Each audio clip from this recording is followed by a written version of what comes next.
And begin the recording. Um, a couple of announcements.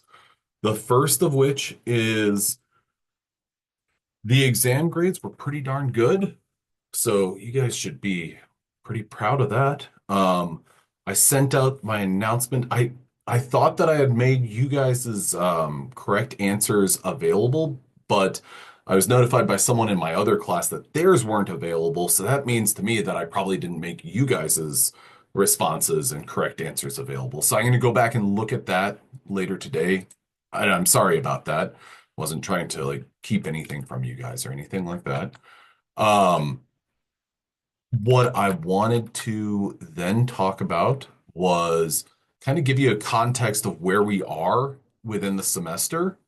Um, so we are going to be um, continuing on our discussions of amino acids, but now we're getting into talk about proteins and protein structure. Um, if you look at our Canvas page, I had a couple of folks who emailed me and they were a little bit confused on how to navigate our Canvas page. So I wanted to go ahead and clear the air on that.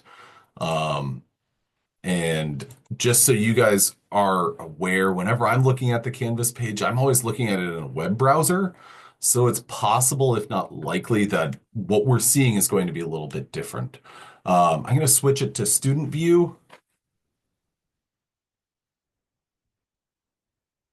Okay, cool. And the column that I'm always looking for and encouraging people to check out is this recording column.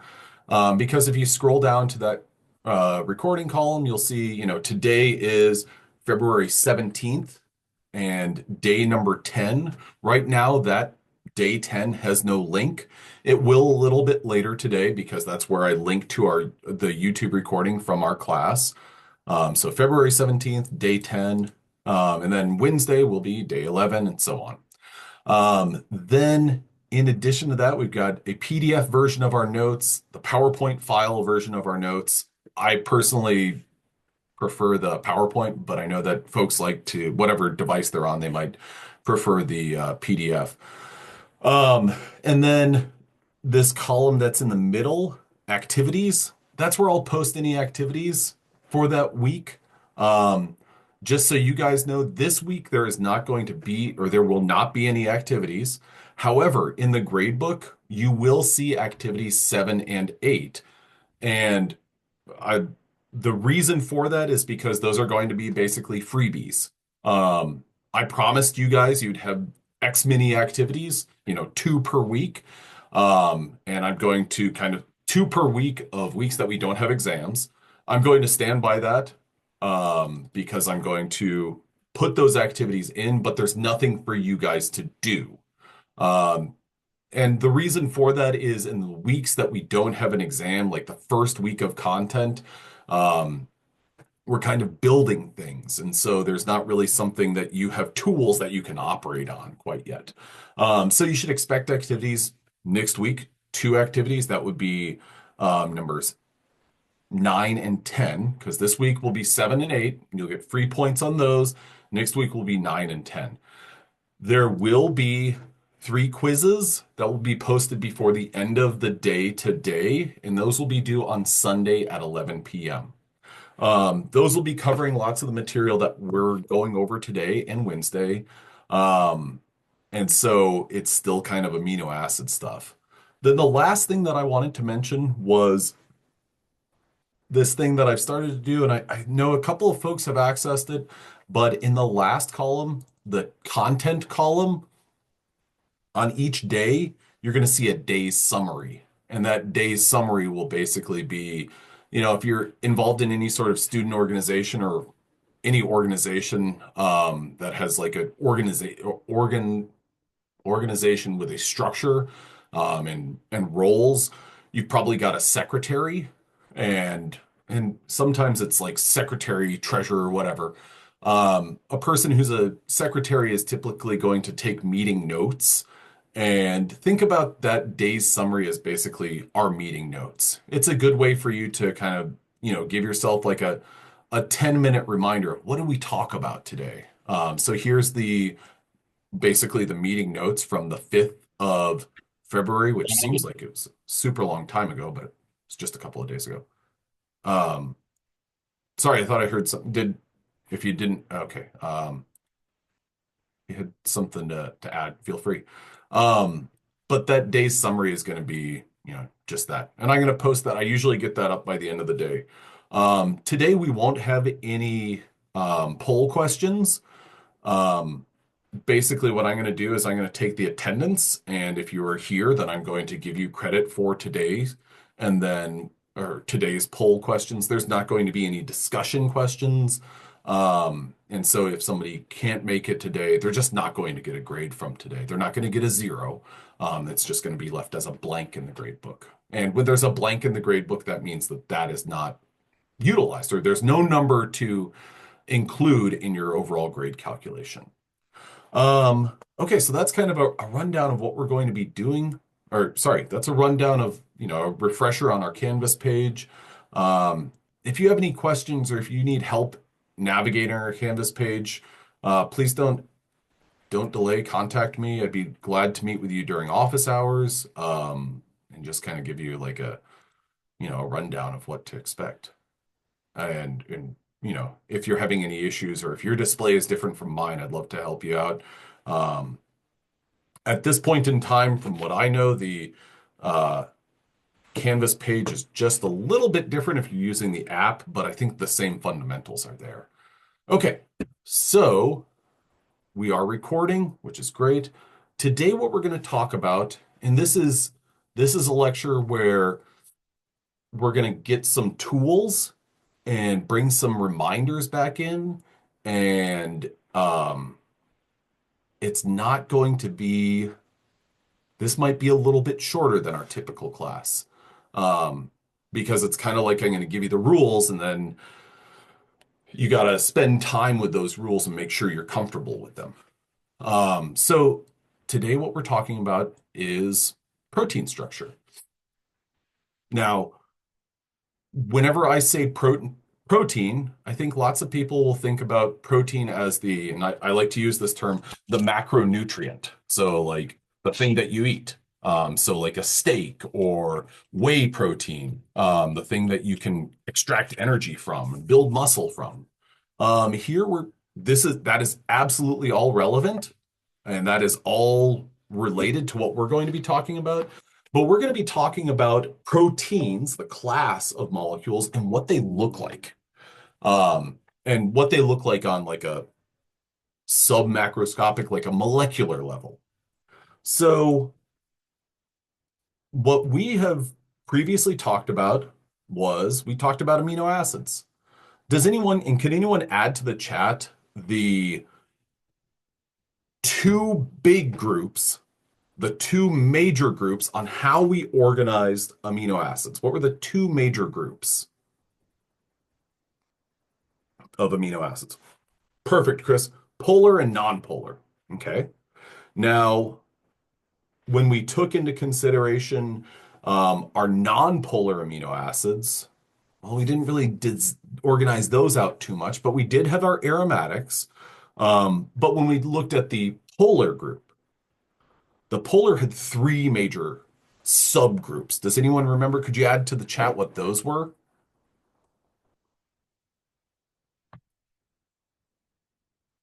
Great job, guys. Positive, negative, and uncharged. Absolutely. Great job. So when we worked through that, we worked through kind of organization and categorization of amino acids. And then what we did was we talked about kind of fusing amino acids together. And whenever we put multiple amino acids together, does anyone remember the type of molecule or the name for the molecule where we threw a bunch of amino acids together? I'll give you a hint. It starts with a P. It's not protein. Peptide. Absolutely. Yes, a peptide. So we would kind of fuse amino acids together, and we had that unique reaction between amine and a carboxylic acid to make a peptide bond, and we'd make these long molecules. Now, a peptide, I'm going to give you a little bit of more detail. Peptide is amino acid chains up to 50 amino acids. So a chain of amino acids. Another word for a chain would be a polymer. Has anyone ever heard the term polymer before? And if so, where have you heard it?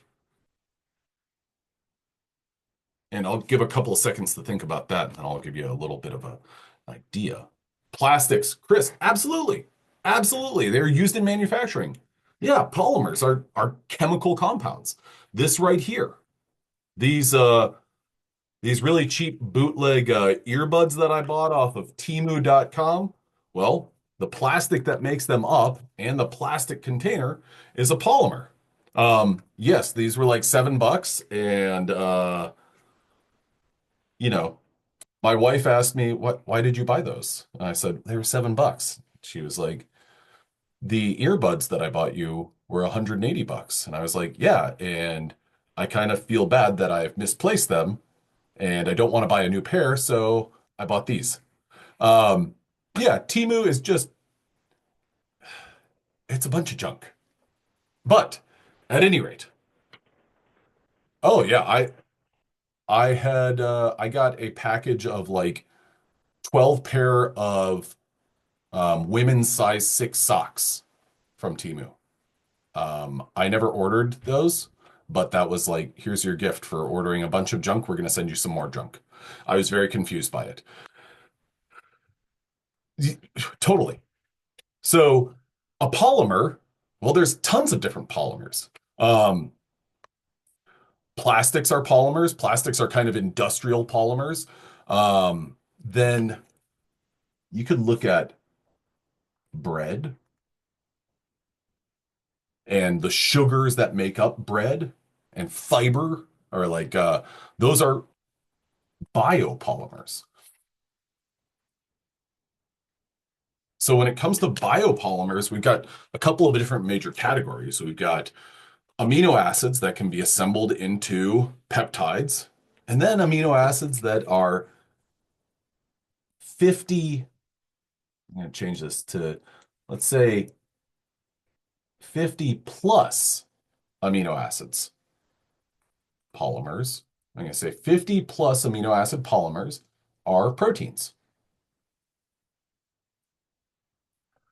So if you think about like whey protein, for example, like if you get whey protein and you mix it up and put it in a shaker bottle, whey is actually a mixture of a couple of different proteins. Oh, let's see. I did write something down. Hmm. Can anyone see I just wrote down 50 plus AA polymer proteins. Let me go ahead and I'll try sharing again, maybe refreshing it. Can anyone see my shared PowerPoint that I just wrote down on? Okay, I got some people. Um, if you want to go ahead and exit and rejoin, maybe that's it. You know what? I'll stop my share. I'll redo my share. And if that doesn't work, then maybe it's something on someone else's end. So I would just go ahead and exit and try to join again. I hope that this sorts itself out though. Oh, perfect. Great. Um, so 50 plus amino acids, when you get 51 or more amino acids and you make a polymer, that's known as a protein. Anything less than that is a peptide. Now that's not necessarily a hard and fast rule because that term peptide, people will use that and they'll say something like, oh, a 600 amino acid long peptide. Technically, the correct term there is polymer. Um, but, or sorry, the correct term there is protein. That's a definition that I'm not going to really lose much sleep over. And in terms of, well, how are you going to be asked about it? Um, I would see something like this. Oh, darn it. Sorry. Or what you should expect is which of the following is a protein? And you get something like this: 10 amino acids, 15 amino acids, 25 amino acids, and 250 amino acids. And if you saw that, the answer that I'd expect you to give would be 250 amino acids. Um, but around 50, you're not going to see something like 49, 50, 51. I'm not going to do that because that's kind of a silly question. Um, so that's kind of our important thing. Now, when we were working with peptides and looking at them, we were kind of drawing them. One of the important things about a peptide is if you look at this image on the far right-hand side, we've started up here with a nitrogen. I'm going to circle my peptide bonds, C to N. These are all peptide bonds. So anywhere that you see a red circle, that's an example of a peptide bond. Now, when you look at this image, what I want you to kind of visualize is I've got my two axes there. The line going up, that's your y-axis, and then what's the line at the bottom of the screen, the red right to left line that I've got there? Which axis is that? Yeah, that's my x-axis. Okay, so would everyone agree with me that when you see an x and a y-axis, how many dimensions is that? Two. Perfect. It's 2D. It's a 2D image. Absolutely right. Um, so when you look at this image or this model that's in the middle there, um, spoiler alert, that's a picture that somebody took. How many dimensions do you think that this has? This where I've got my star that I just put a circle around. Three. Yeah, absolutely. We've got our y because it's got a height, it's got an x because it's got a width, and then the last one, what's our last dimension? The kind of going in and out. We've got our x, y, and our z dimension. Absolutely. So we've got three dimensions. Now, with that in mind, between I'll number them and you can throw a number in the chat. Number one and number two.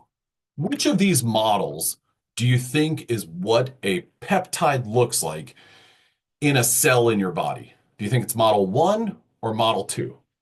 Do you think it's one dimension or do you think, or three dimensions, or do you think it's two dimensions? Okay, I got some votes for, yeah, definitely three dimensions. Absolutely. Because I, Joel Gray, have three dimensions. I apologize. I kind of threw you guys off with my, hey, put number one in, or do you think it's 3D?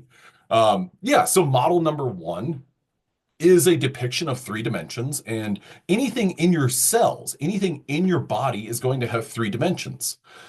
And so when we look at this right here, this model that I put the number two by, okay, that model number two right there shows a two-dimensional model. Great, cool. This model on the left here, this model in the middle, that's a little bit more realistic of what a peptide looks like. Now, with that in mind, when you look at that model in the middle, if you spent enough time and you knew some more details, do you think you could pick out where the peptide bond is or where the peptide bonds are? I think you could. It might take a little bit because you'd have to be like, wait, what does this blue one represent? What's the white one? What's the red one? Those are all the different atoms that make, well, up the atoms of a peptide bond. Is everyone good there? Okay, cool. So when we talk about protein structure, we have, and if you will, for just a moment, grant me, Parts. sorry, what was that? Okay. Um, if you will, for just a moment, imagine like, can I get a response in the chat if you've ever played regular Nintendo NES or any games on the NES? Specifically, I'm thinking of Mario Brothers. Okay. Now, has anyone ever played Nintendo 64, also known as N64, and Mario Brothers on N64? Okay, guess, great, we got yeses. And now the Switch, latest, I don't even know what Mario there, like Mario Odyssey 3D, I think. Mario 1. Super Mario Brothers, the very first one for the regular Nintendo, was basically like, you had a side scroller that was two dimensions. Mario lived in a two-dimensional world.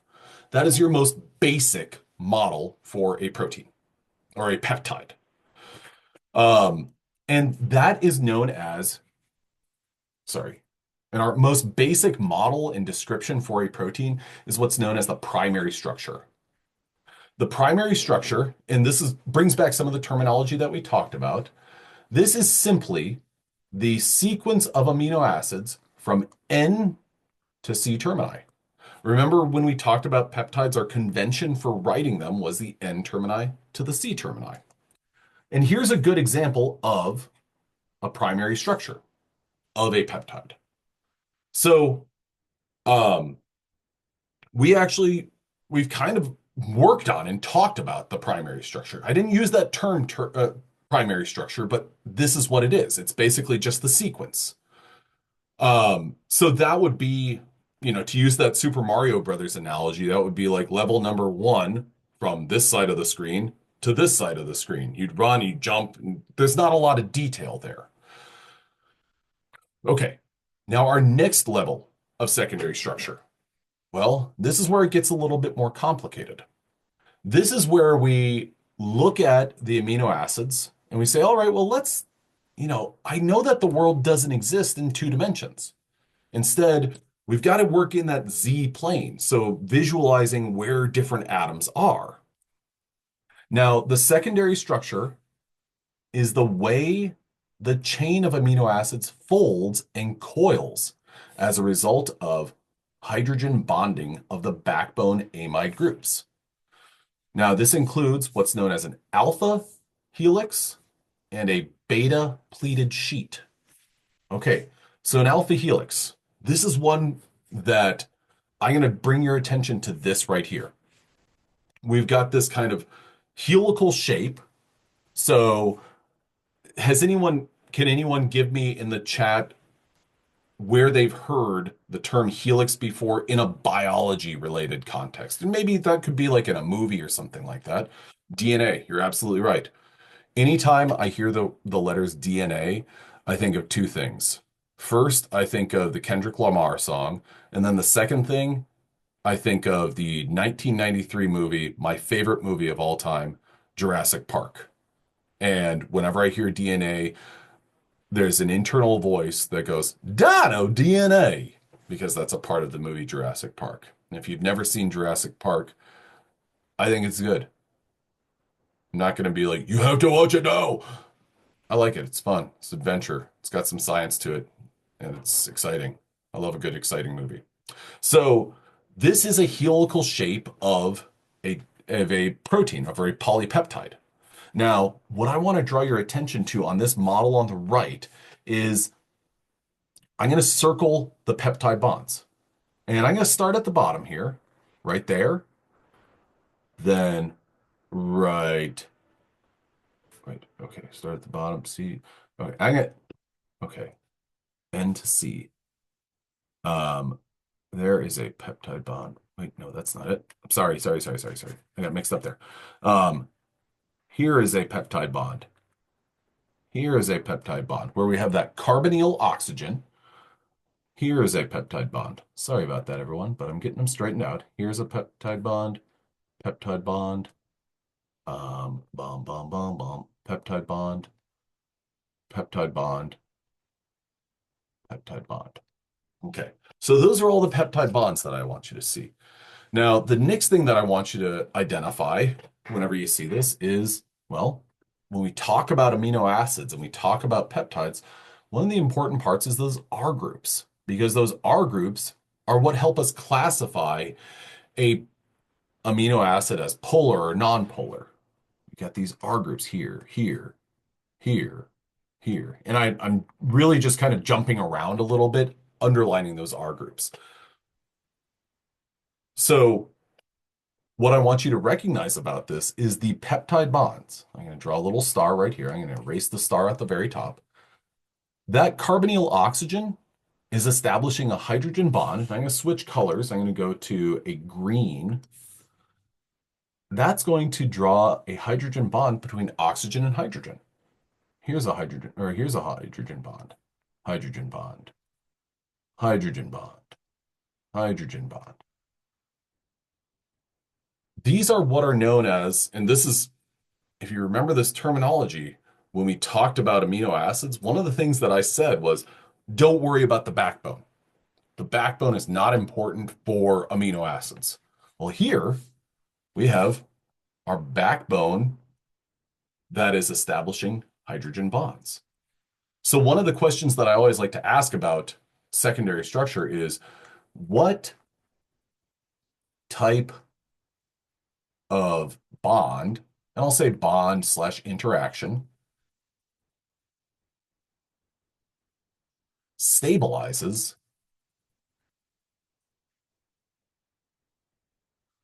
And this is one thing that I want you to get familiar with is anytime you see the number two and then a not symbol, like 2 degrees, that means secondary. So what type of bond or interaction stabilizes secondary structure?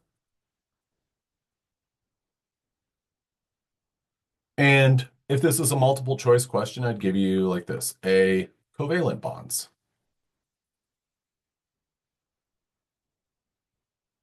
B would be R groups.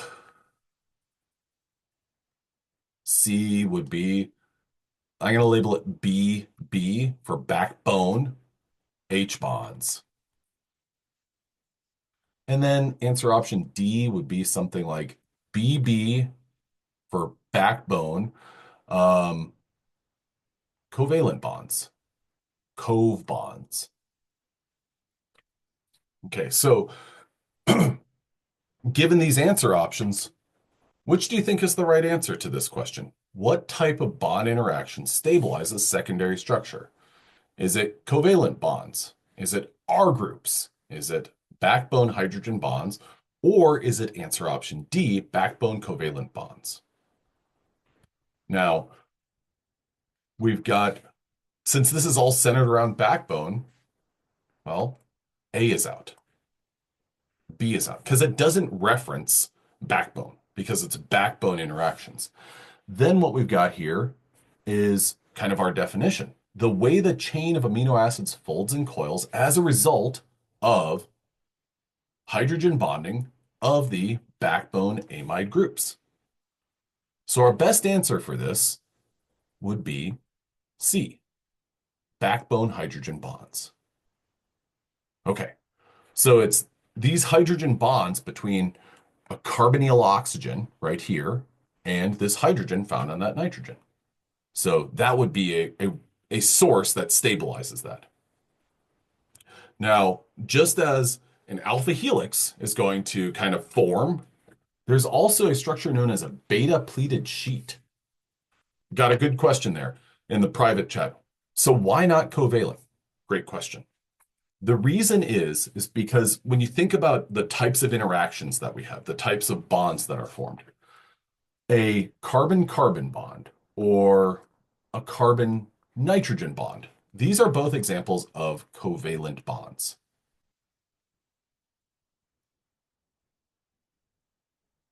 When you see this right here, just a second, when you see this dashed line right here, that would be an example of a hydrogen bond. Now, with that in mind, I think where this question that I got, so why not covalent, where that's coming from, is I think that you're probably looking at, and correct me if I'm wrong, I think you might be looking at those peptide bonds and thinking, well, could we have that alpha helix without the peptide bonds? No, we couldn't. Is Can anyone relate to that question right there?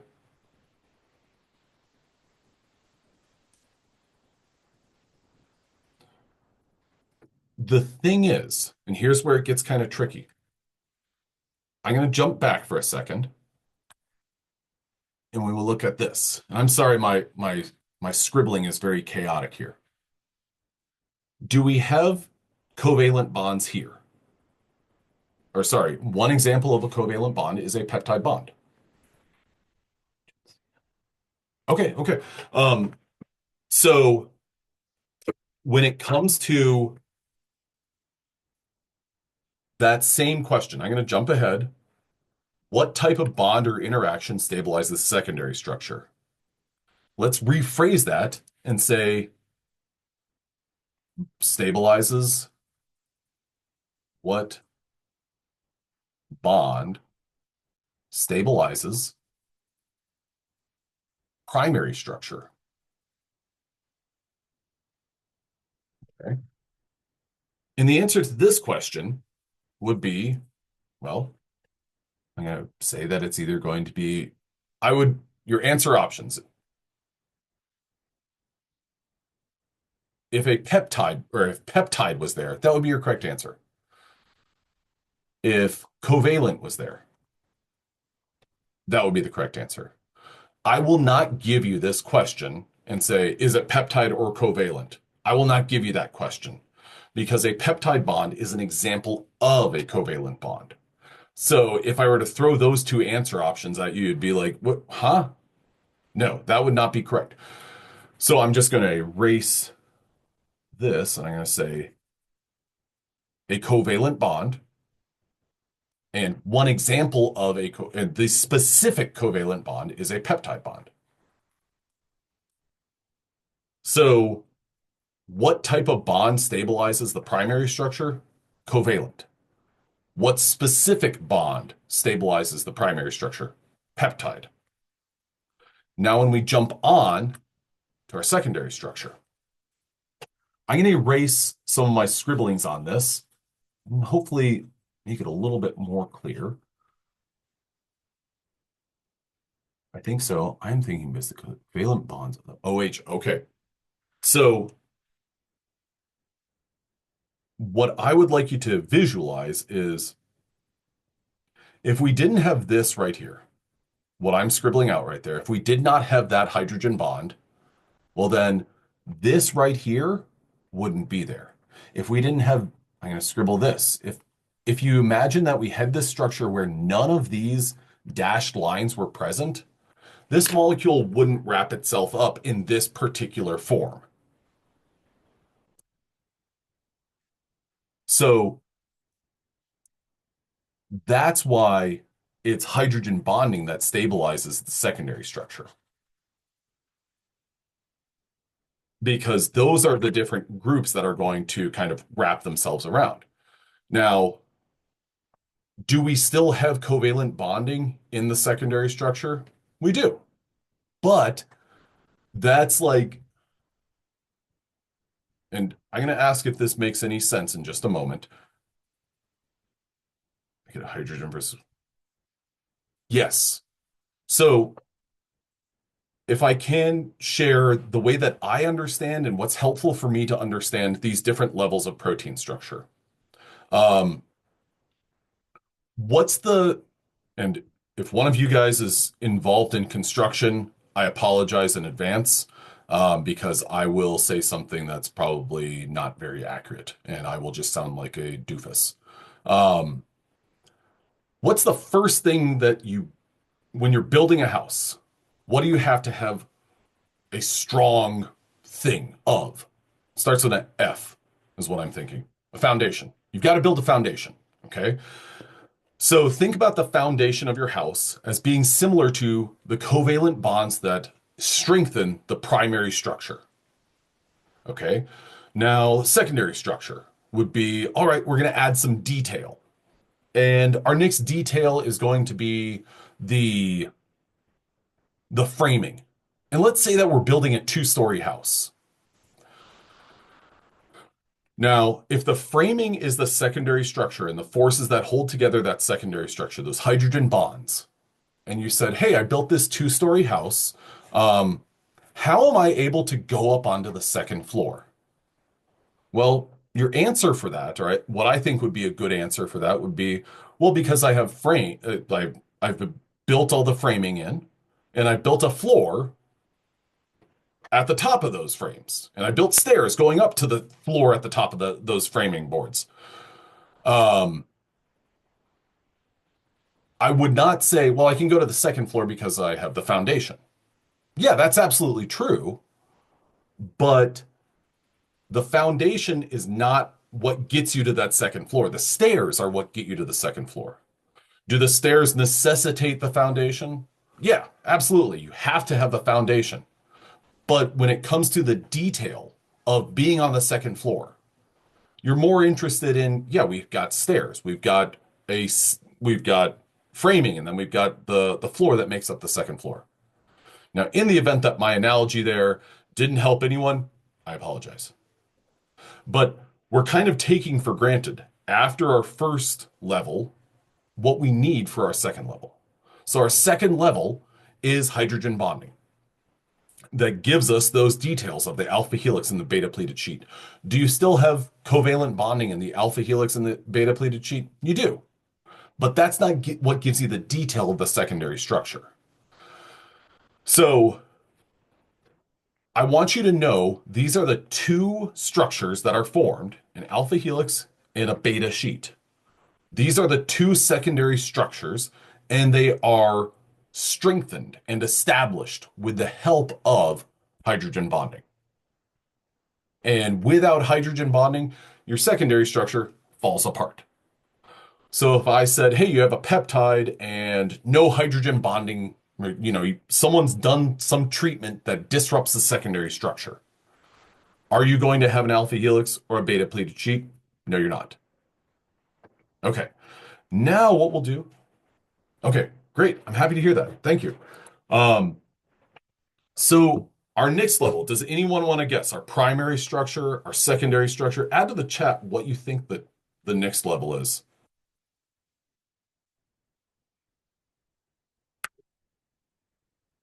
Chris is, yep, Chris and Caitlin, tertiary. You're absolutely right. Tertiary structure. The tertiary structure is, well, it's our third level. Now, our third level, if we can use that kind of house analogy, we had the foundation, then we put the frame, and now what our tertiary structure is that's like the windows. That is the interior, that's the interior wall, that's the drywall, that's the exterior as well. That's all the detail that makes this thing up. Our tertiary structure is, I like tertiary structure because it is where we have the full 3D detail of our protein. Now, this right here is an example of a tertiary structure of a protein. That protein right here is this one.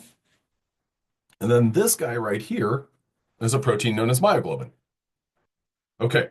Now, in our protein at the top, FAS. Actually, no, I'll go with our protein at the bottom. Does anyone see any secondary structural elements to that structure? Add it to the chat if you do. And if you want to send it as a private message, you're more than welcome to. I'll jump back. We got our alpha helices and a beta pleated sheet. Does anyone see in the structure at the bottom something that looks a little, I don't know, helical? Yep, an alpha helix. Do you see more than one alpha helix there? Yeah. See, yeah. One, doom, doom, doom. And there's actually some that are tucked back here. And, look at this alpha helix right here. That's a little bit shorter than this alpha helix right here. But the 3D structure of a protein is kind of that more complete house where we see, okay, well, oh, that's a secondary structure. That's an alpha helix, but oh, whenever I look at the 3D structure, that alpha helix is tucked over here. And then this alpha helix is tucked over here.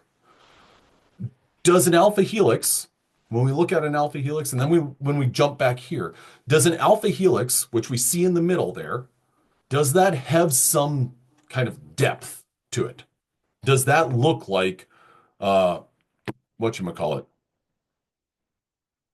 Does that look like Mario 64?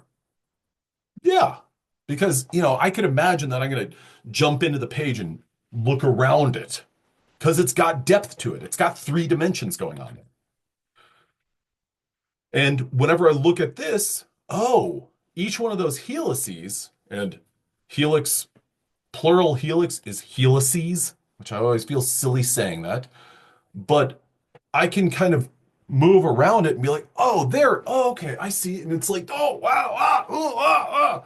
I don't know if anyone ever went to space camp or has ever been in the mall where they have that gyroscope that you can get in. I never got to do one of those because it was like 25 bucks and my mom was like, no. Um, at any rate, you've got this like depth to it and this depth to the entire protein. So the 3D structure, the tertiary structure, it takes into consideration the foundation, your primary structure, the organization, or the next level, which would be your secondary structure, your alpha helices and beta sheets. And it says, okay, where are all of these things? Now, when we look at the structure at the top of this slide, does anyone see a secondary structural element there? Add it to the chat. This is a little bit trickier. Beta sheets. You're absolutely right, Chris. So this has beta sheets. And, you might look at this and say, yeah, but what about this whole thing right here? And I'm going to, this thing that I just put this. What's that? Fair question. 100% fair question. You might look at that and say, that kind of looks like just some, I don't know, like a random coil. And can everyone, you don't have to unmute yourself, but add this to the chat or say it aloud. On three, say the phrase random coil. One, two, three, random coil. Okay, everybody. You have said random coil. Taylor yelled it. I like that. I like to imagine that Taylor is in a public place like a Starbucks or something and is yelling random coil. Um, Random coil, that is the appropriate technical terminology for that structure right there. So that is absolutely what a biochemist calls that because there's there's not any or there's less organization to that. So that random coil is just that. That polypeptide is coiled about in and there's not really a there's not really a defined shape for it. So thank you, Taylor, for being in Starbucks and yelling that. And if you need to take a moment and depart because now people are staring at you, don't worry, the video is being recorded, so you can catch back up later. But if you're fine, that's fine. Tertiary structure is your secondary structures, organization of those, and parts of a protein that don't really have that good definition. So the way that you could kind of think about the tertiary structure, which I'll use this 3 degrees notation, that is the 3D shape of our protein. Now, with that in mind, has anyone ever heard of the protein myoglobin? This one that's actually on the bottom of our screen. Okay, myoglobin is a pretty darn important protein. And what myoglobin does from a functional standpoint is it holds on to, sorry, I've been listening to a lot of 80s music and the radio. And so whenever I said it holds on to, thinking of this awful song, hold on to the night. But instead, myoglobin holds on to, Chris, super close, to oxygen in the muscles. The only detail, Chris, that you've added there that I'm not going to say yes, but you're right. The only thing about that is there's another protein, and I think you know exactly where I'm going with this one. Another protein that has that. Brooks, yes, yes. Hemoglobin and myoglobin, they both kind of have the same sort of function. For those of you who are giving the red heart to Brooks's hemoglobin, you're absolutely right. Because when hemoglobin has bound to a bunch of oxygen, what color do you think that makes your blood? Boom. That's right. Booyakasha makes it red. Now, I'm happy that we're now talking about hemoglobin because hemoglobin is going to give us our next level of protein structure. Now, could anyone add to the chat? We've gone from our primary structure, our secondary structure where we have the alpha helices, our tertiary structure where it's like, okay, this is the 3D dimension or the 3D depiction of our protein. Um, what do you think the next level is? Close, super close, quaternary. Absolutely right. Our quaternary structure. And you might be thinking to yourself, wait a minute, stop right there, stop right there, stop right there. Stop, Joel, stop, stop, stop, stop. Tertiary structure is 3D. 4D would mean that it like smells or something, or it can talk. Because we got our X, our Y, and our Z plane. What would the fourth dimension be? What's our fourth sense that we're looking at there? And the reason that we have a quaternary structure, I like time consideration, not quite. The reason that we have a fourth level is because proteins interact with one another. And when they interact with one another, they might have a different shape. So I'm staying on this tertiary structure slide because I want to bring back a, do I have this detailed right here? A protein. And I'm going to add this detail, singular polypeptide. Okay, so if our 3D or our tertiary structure is a singular polypeptide, what do you think our next level would be? If it's a singular polypeptide, a multiple. Absolutely. Our quaternary structure this is where it's kind of redundant or repetitive, but our quaternary structure is the 3D shape, so the shape of a protein, but we have two or more. So two or more proteins interact with one another.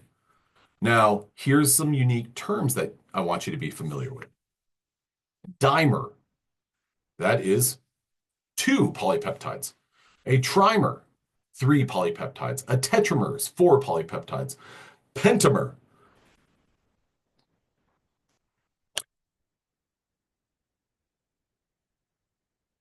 six polypeptides put together.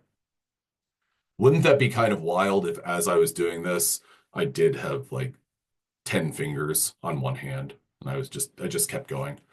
Um, Maybe I should do that for next semester, plan out some animations so I can that's how I can use my green screen. So if we have six polypeptides kind of fold together, that would be what's known as a hexamer. And that thing gets folded all together. And just to give you a little bit of an idea of what that looks like, I always like to use pieces of paper. And let's say that this piece of paper is one polypeptide, and it's going to fold in a 3D shape. Dunzo. Pretty great right there, yeah. Then this is a tertiary structure, so it's got three dimensions, but then, and maybe I should have used two different pieces or different colored pieces of paper, but again, here we are. So this would be two proteins that have folded together to make, yeah, it's got a 3D shape to it, but it's two polypeptides. That would be known as a dimer. Now, a moment ago, I said I'm really happy that we're talking about hemoglobin because that's what this is. Hemoglobin is a tetramer. Hemoglobin has four subunits. Those four, and that term, subunit, equals each polypeptide.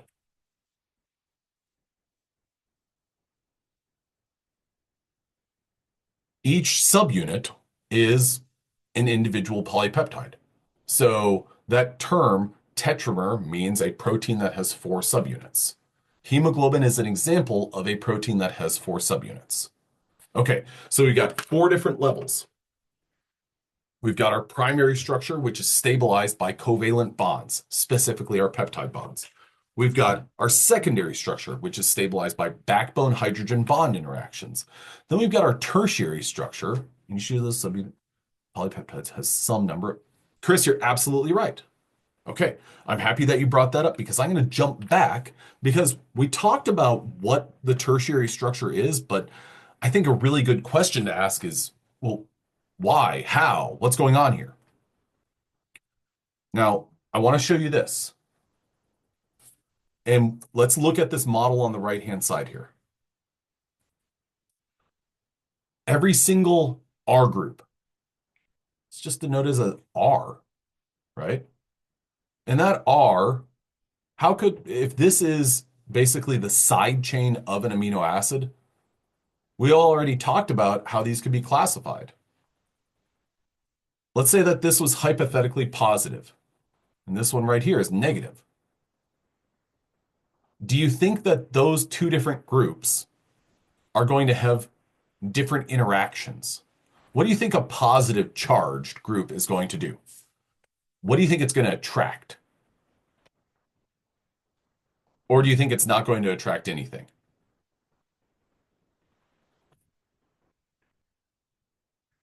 It's going to attract the opposite charge. It's going to attract a negatively charged something.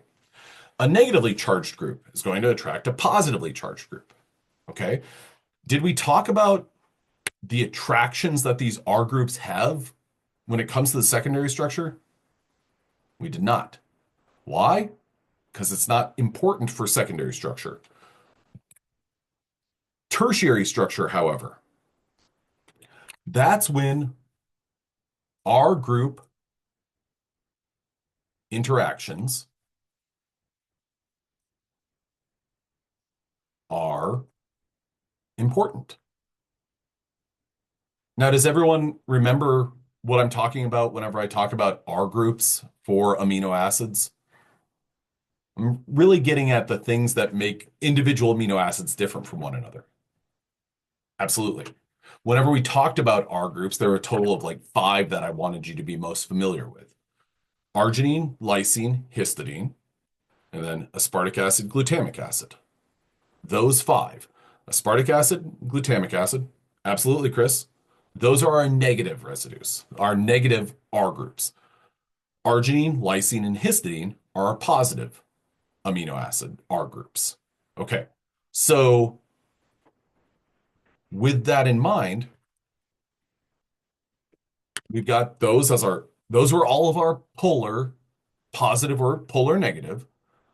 But then we've got some that are just polar, and then we've got our groups that are non-polar.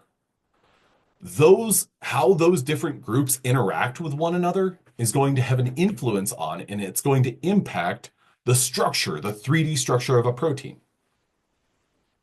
Okay. Now, with that in mind, that's also going to impact how different proteins interact with one another. So if I were to say, hey, we've got an R group interaction between right here, and then we've got another R group interaction right there, and then another one here. Whenever I talk about that, what I'm referencing is, well, which amino acids, R groups, are interacting? Question mark. And whenever I pose that question, you might be looking at it and saying, like, I don't know, huh? Well, the orange ones and the blue ones? Well, I would not expect you to be able to answer that question from this structure right here. What I want you to be able to say about what we've talked about so far are what are the forces that stabilize each of these different levels? And then have a good kind of working definition of what these different levels are. And then if there are some unique properties or unique shapes for these different levels, I want you to have that. Thanks. Okay. Um, so can I get a thumbs up or a yes if you're like, okay, cool, I can follow that. That's what I'm expected to know. I feel good about that. Okay. Okay, cool. Cool. Okay. Respect. I understand. I understand. So, just as a little bit of a refresher, primary are levels: primary, secondary, tertiary, quaternary, four different levels. What forces stabilize those? Or, no, let's go with a description. Primary structure is just the sequence N to C termini. Secondary structure is just the local structures, just the alpha helices or beta sheets. Tertiary structure is what is the 3D shape of a single protein. Quaternary is what is the 3D shape of multiple subunits folding together, multiple polypeptides. Now, the forces that stabilize those. Primary structure is stabilized by a covalent bond, specifically a peptide bond. So a peptide bond, which is a covalent bond, stabilizes the primary structure. Secondary structure is stabilized by backbone hydrogen bonds. Tertiary structure is stabilized by R group interactions within a single polypeptide. Quaternary structure is R group interactions between multiple polypeptides. So, you know, between the 24 of us, that's right there. That's like three ideas from each one of these levels. That's like 12 questions. And if you know the answer to, I'm not saying that those 12 questions are on your exam, but those are good kind of definitions and things to understand for this. Okay, now moving on. Four ways to link poly or protein chains. Okay, these are our four different types of interactions. Well, we've got how do these different R groups interact with one another? Hydrogen bonds, which are secondary structures are stabilized by those. And tertiary structures also involve hydrogen bonding between side chains of amino acids.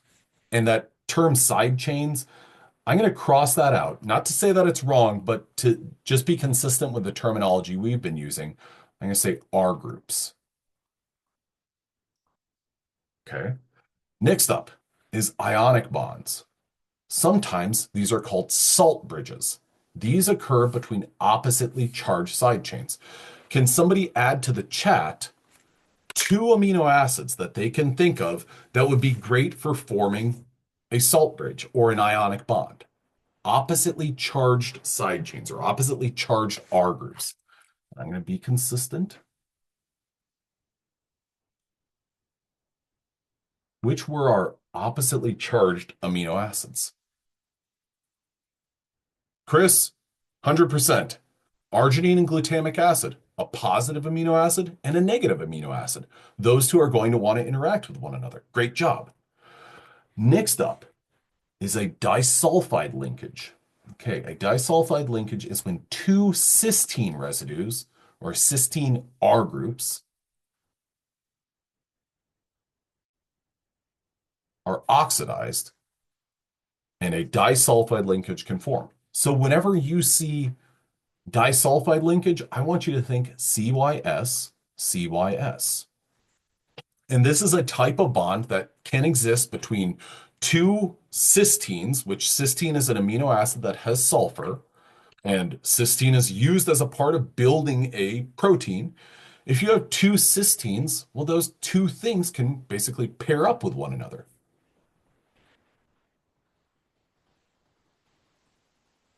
Okay, did I just lose my connection?